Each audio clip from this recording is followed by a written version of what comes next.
করতেছি এখন আমরা বুঝতে পারতেছি যে পুরোপুরি বেসরকারি খাতে দেওয়া হয়তো ঠিক হয় নাই।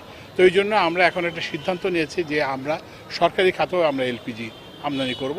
আমাদের এই দুই ধরনের গ্যাস আছে, একটা হচ্ছে পাইপ দিয়ে যে গ্যাস হয় সেই গ্যাসটা জ্বালানি বিভাগ দেখে, কিন্তু এই যে এলপিজি যেটা এইটার 98% হচ্ছে যে বেসরকারি খাতে, মাত্র 2% আমাদের ইস্টার্ন রিফাইনারিতে কিছুটা বের হয়, তো সেখান থেকে কিছুটা হয়। তো ওই জন্য এইটা পুরোপুরি বেসরকারি খাতে, তবু আমরা ওদের সঙ্গে এলপিজি ওনার্স অ্যাসোসিয়েশন অফ বাংলাদেশের সঙ্গে মিট করছি, তবে এলপিজি সরবরাহকারকদের সঙ্গে মিট করছি।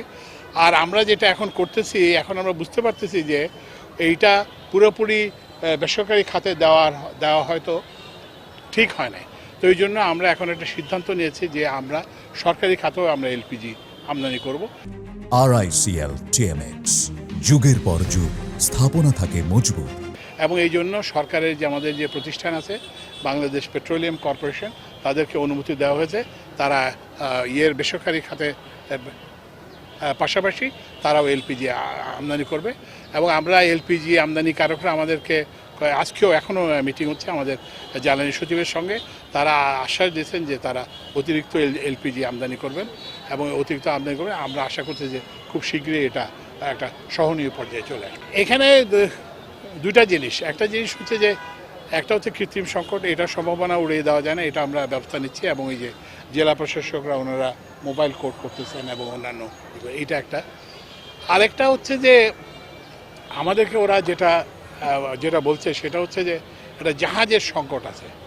ওরা ওই যে আপনারা জানেন যে মার্কিন যুক্তরাষ্ট্র কতগুলো দেশের উপর নিষেধাজ্ঞা দেওয়া আছে, তো এই নিষেধাজ্ঞার আওতায় কিছু জাহাজ পড়ছে এবং ওরা বলছেন যে তারা এই যে জাহাজের জন্য তারা আনতে পারেন নাই।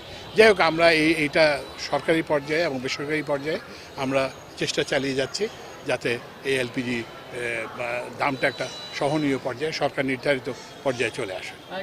আমি আপনাকে বলি, আমাদের হচ্ছে কি যে ওই যে আগে যে উন্নয়ন হয়েছে, উন্নয়নের একটা বড় সমস্যা হয়েছে যে এটা ভারসাম্যপূর্ণ উন্নয়ন হয় নাই।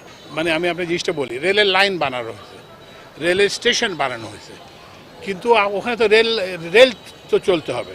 রেল চলতে হলে আপনার কী লাগবে? আপনার ইঞ্জিন লাগবে, লোকোমোটিভ লাগবে, কোচ লাগবে। তা আপনার লোকোমোটিভ নাই, কোচ নাই, আপনি রেল লাইন বানাই দিচ্ছেন, রেলের স্টেশন বানাই দিচ্ছেন। তো ওই জন্য আমরা চেষ্টা করতেছি যে অতিরিক্ত নতুন লোকোমোটিভ আনার জন্য, এবং যেগুলো লোকোমোটিভ বিকল হয়ে যাচ্ছে সেগুলোকে মেরামত করার জন্য, এবং নতুন কোচও আসতে স্টার্ট করবে ফেব্রুয়ারি মার্চ থেকে। তো তখন আমরা আশা করি যে আমরা আরও নতুন নতুন জায়গায় স্টপেজ আমরা দিতে পারবো।